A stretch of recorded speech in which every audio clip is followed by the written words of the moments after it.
All right, I am here with Gregory Kovsky, and he is the president and CEO at IBA. How's it going, Gregory? Wonderful. It's nice to start the new year. Yeah, kicking off the new year strong. So I'm excited to get into a lot of the tactical advice with your extensive experience in M&A. And I'm really eager to get there. But before we do, let's talk about your background. Like, how did you get started in this space? Certainly. My first exposure to business brokerage was actually as a child. My father sold his veterinary hospital and the associated real estate actually through IBA in the 1980s. And he found it a positive experience, went on and pursued the next chapter of his life working for Hill's Pet Products. And so I saw it as a young man with an entrepreneur selling a business, went to the University of Texas, studied business, investment finance, pursued a first career, came back to the Northwest in 1994, didn't know what I wanted to do as the next step of my life. And my father said, I think you'd be good at selling businesses. You're a salesman by personality. You've got an accounting and finance background academically. So he introduced me to the founder of IBA, and I ended up joining the firm in 94, emerged as one of the top salesmen with the company, took over management of our Bellevue office in Washington. And then in 2000, when the founder wanted to retire, bought the company from him in an internal sale and have been at the helm 25 going on 26 years at this stage. Amazing.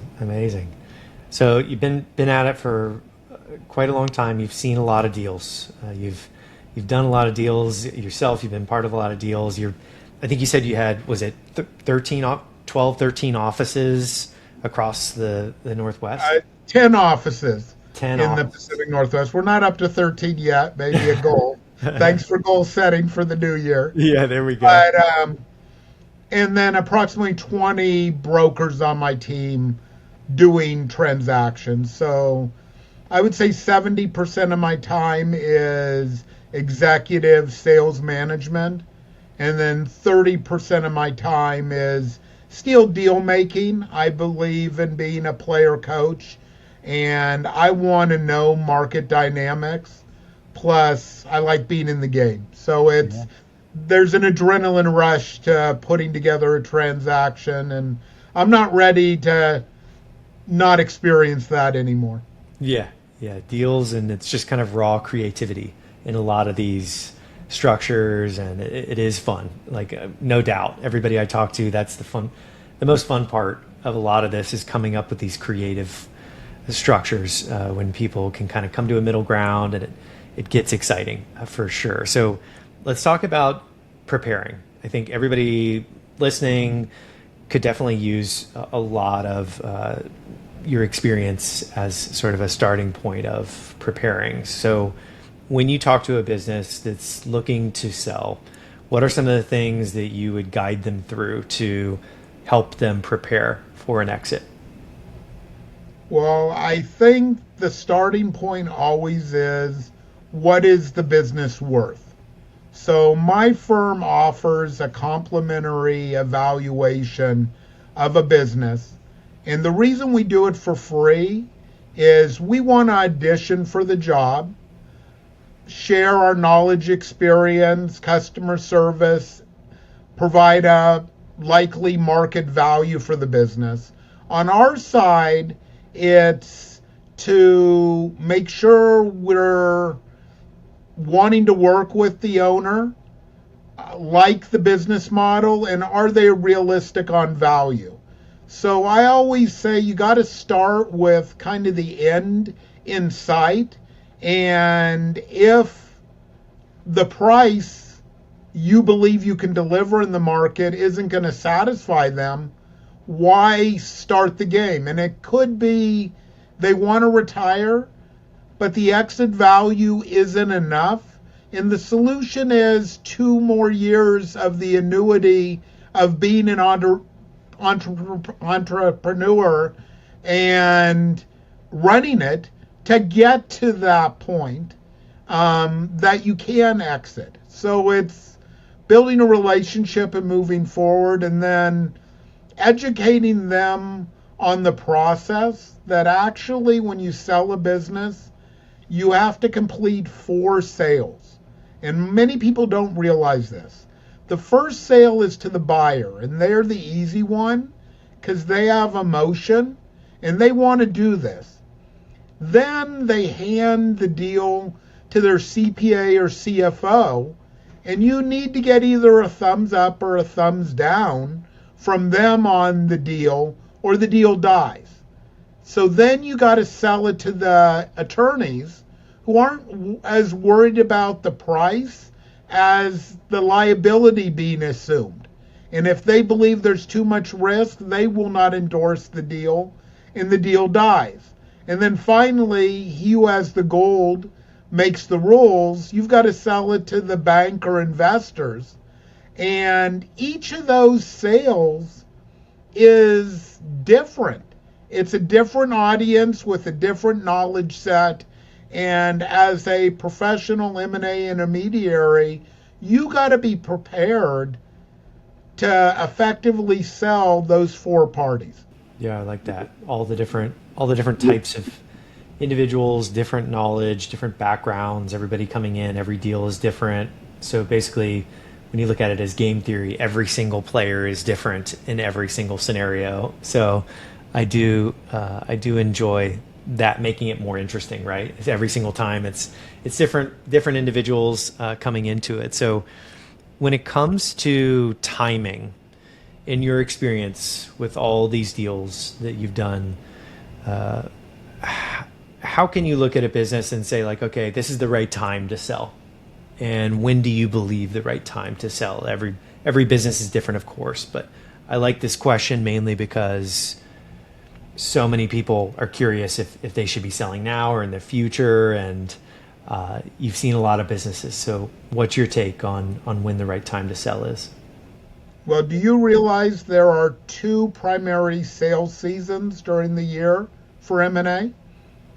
And which are those? So the first primary sales season we're just starting is January to June. And the reason that is a prime sales season is most companies that operate on a calendar year are forced to produce a tax return for the federal government in the first half of the year. And that is the document that is foundational to valuation, due diligence, financing for a transaction. So it's the best time to value a company, best time to seek financing is when the ink is still wet on the tax return. And you can file an extension and do it in the fall, but the reality then is that data is 9 months old. So then you're forced to deal with internal documentation, and there's a great range in the quality of internal accounting and bookkeeping in privately held companies, family businesses. But everyone pulls into port at the end of their year and is forced to do a detailed analysis and reporting for tax purposes. And if you're publicly traded, and we invest in publicly held companies, I assume you do as well, is they have accounting standards that need to be achieved in order to report their earnings and sell on the publicly traded markets. Well, that doesn't exist in family-owned, privately held companies. They may be up to a GAAP standard, they may not. So that first half of the year gets as close to a pedigree point on financials as possible. And then the second window is generally Labor Day to Thanksgiving. People come out of the summer ready to go back to business, like kids are going back to school. And we do see a robust second season. I can tell you generally July, August, and December are slower in this business. Because people with means often want to enjoy summer and golf and travel and do things. They don't want to be in conference rooms hashing out deals. And then not many people put a business under the Christmas tree. Well said. I like that. Not many people can fit a business under the under the Christmas tree. That's good. So let's talk about valuations. I think you've got a lot of experience on this front. So when it comes to maximizing the value, when somebody's coming to think about an exit, what are some of the things that they can do to maximize the valuation? Great question, and it's multiple tiered. So at a very basic level, you only get one chance to make a first impression.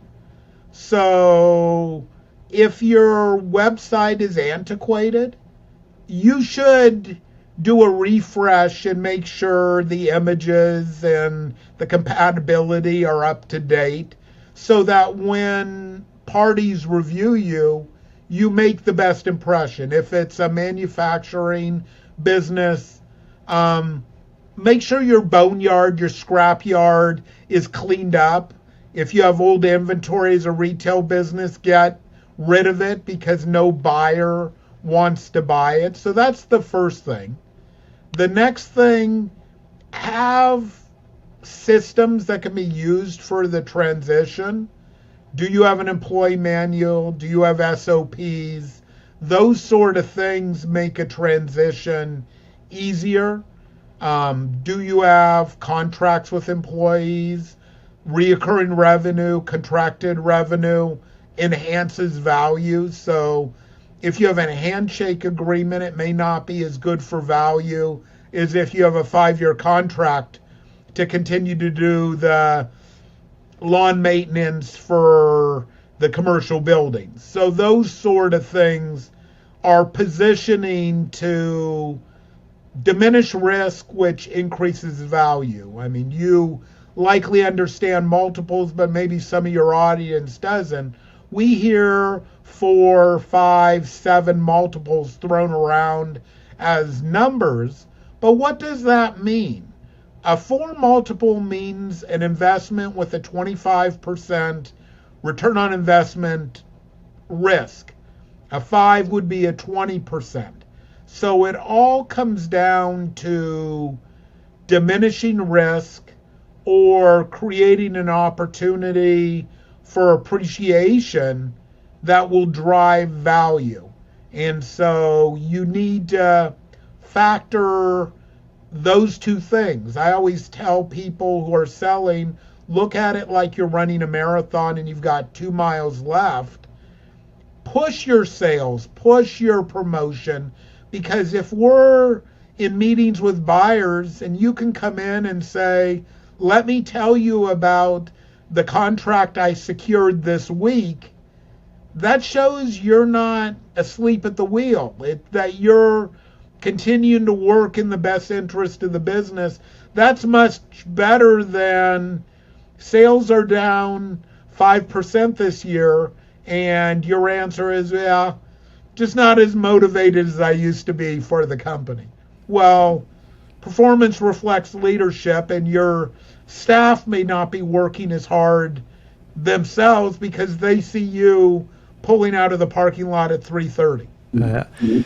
I like the kind of mantra of setting milestones and hitting them even when you're under the microscope. So setting a goal and reaching it, and then even if they're small goals, just showing that you're still active, showing that you're still in the driver's seat is a really good approach. So my favorite topic, mistakes. What are some of the more common mistakes that you've seen in transactions? Buyer, seller side, both? Yeah, I would say on the sell side, we can start there. And then on the buy side, we'll go to there after the sell side. So, what is the most fatal mistake someone can make Yeah. is not disclosing a material fact. So, you need to create an environment of full disclosure. It mitigates risk. If a buyer knows you have a 30% customer concentration and it's a handshake deal and they move forward with the transaction and that customer walks away, you have no liability as a seller. You've discussed that situation. If you're in the coffee business and you have a location and you know in the new strip mall across the street, Starbucks has negotiated the end cap with the drive-through, and you don't disclose that fact, then a buyer, when that Starbucks opens, if they become aware you knew it and anticipated a drop in revenue, you could very much end up in litigation because you didn't disclose a material fact. So I work really hard in our transactions. There's enough risk in entrepreneurship already to make sure buyers go in with open eyes. It's a wonderful safe harbor for the seller. If you've disclosed everything and they move forward, then the success or failure will come down to the buyer's management ability. And they're going to be better or worse than you, not exactly the same. And that's where you want the variable. And we've seen it in a wide variety of venues. I'm a football fan. And when Saban was coaching at Alabama, they were advancing to national championship games. Since he has left, they haven't been in a national championship game. Leadership matters. So, and it's very much true at any business. In Seattle, where I'm based, I mean, it's legendary at this point, but Microsoft was stuck in the mud under Ballmer.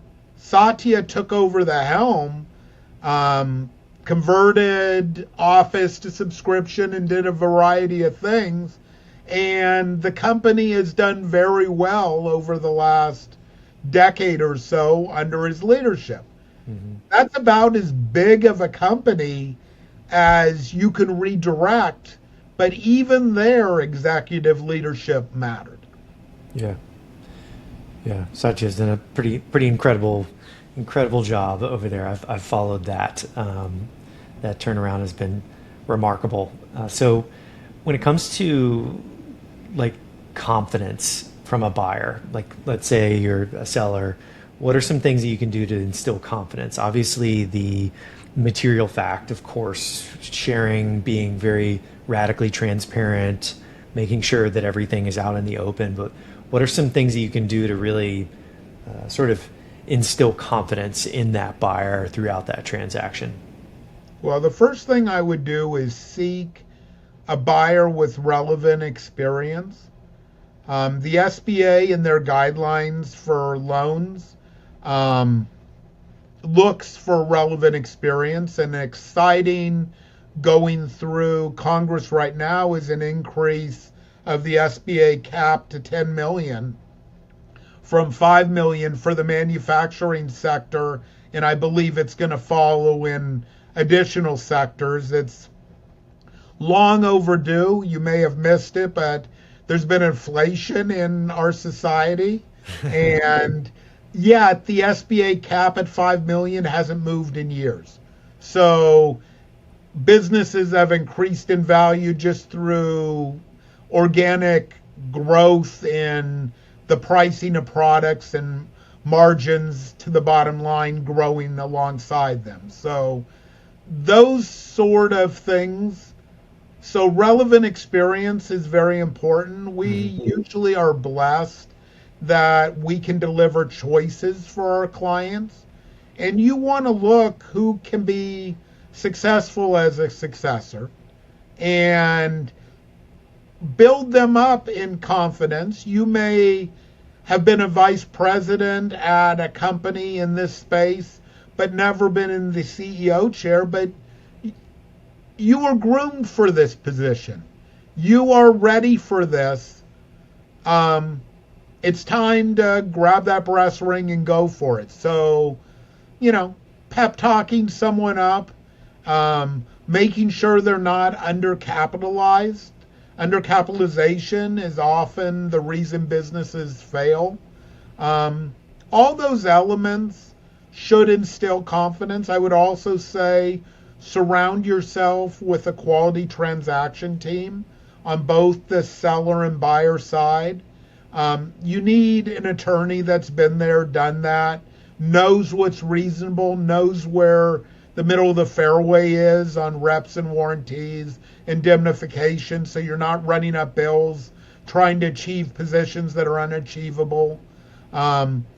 Getting a CPA who can come in, maybe a quality of earnings to make sure you are going in with open eyes.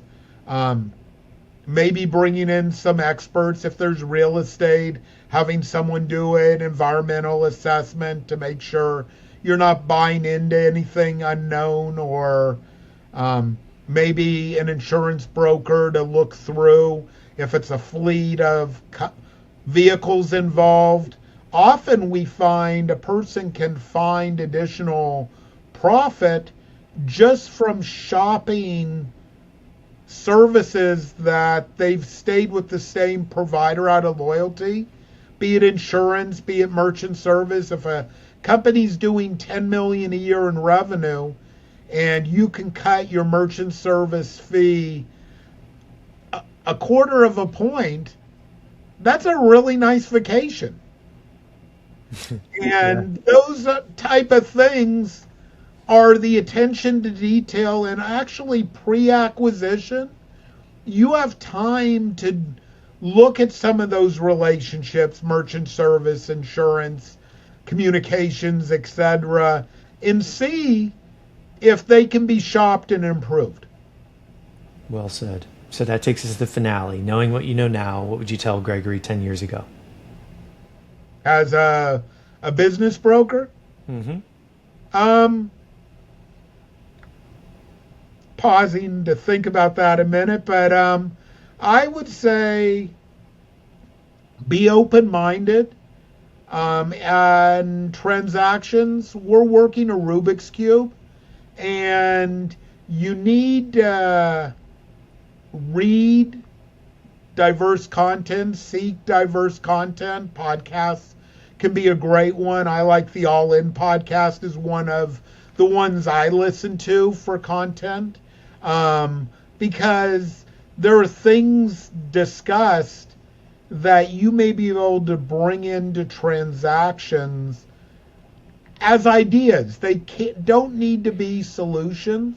And then as a business broker, and I was blessed, I joined a firm that had been around since 1975. If you're going to be a business broker, join a large firm where there's tribal knowledge, because it was very beneficial to me to sit down with the old hands and discuss the solutions they found. A common issue is maybe a company had their best year ever, 25% growth from the year before. Was it a one-hit wonder, or is it a new platform to build from? Well, how do you structure a variable component into a deal where maybe you look at 26 or 27 revenue, or an average of the two, and have a piece of the price adjust if 25 is not mirrored or exceeded moving forward? Because a buyer should pay for what they are acquiring. They shouldn't pay for what doesn't exist. And I'm not a big smoke and mirrors person. I've sold one business 4 times. It's a good story in that the first time was a retirement sale. The second time, unfortunately, the buyer was in a car accident and needed to sell for physical reasons. The third time, a party left the corporate world, bought the company, and improved it, but missed having the infrastructure, the corporate world, an HR department, a CFO, and didn't want the helm anymore. Sold it for a nice capital gain. The fourth time it was a merger in the industry. But each time that business increased in value and had continuity moving forward. And to me, that's the type of story I want to be involved in. I want the seller to get a good market value for their business. I want the buyer to get an opportunity for a good return on investment and to go in with open eyes. And I believe that's the foundation of a win-win deal, which is my emphasis at IBA. Yeah, very cool. Selling a business 4 times. I don't think I've heard that. That's awesome. love to hear it. What a great story. So that takes us to IBA. What can you tell us about the firm, and where can people learn more about it? Certainly, and I thank you for that opportunity. So IBA is the oldest and largest business brokerage firm in the Pacific Northwest. We have 10 offices throughout Oregon and Washington. We're a sell-side business brokerage firm, so we exclusively represent the ownership side in the transaction. We're 100% paid on performance, so we don't charge any retainers, administrative fees. We only want to be paid by happy customers at project completion. We are also commercial realtors, so we have the ability to comprehensively represent both a business and real estate asset class. Think of a winery with vineyards. We as a firm have the ability to sell that whole package for ownership and properly value both assets. I encourage anyone to visit our website. The website is ibainc.com, so Ice Cream Boy Apple, Ice Cream Nancy Charlie.com. I put an emphasis on education. My mom was a school teacher. I would encourage anyone to go look at our blog. It's published twice a week. We've had over 200 guest authors, attorneys, CPAs, bankers, ourselves, covering a range of topics. For example, I recently did an article on how do you deal with gift cards and gift certificates in a transaction. May seems like a very small detail, but the seller has collected money for that. The buyer is assuming that liability, and you need to negotiate a valuation of the assumption of that liability because the customers cannot be negatively impacted. And again, that's why you hire an experienced, knowledgeable business broker, because as a seller, you don't know what you don't know.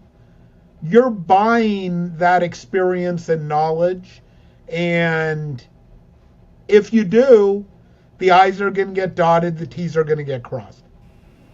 Very nice. Very nice. I've never heard of that before, but it makes perfect sense, the gift card concept. Well, wherever you guys are listening on iTunes or Spotify, the links that Gregory mentioned will be in the show notes. But thank you so much for coming on and sharing all your wisdom, Gregory.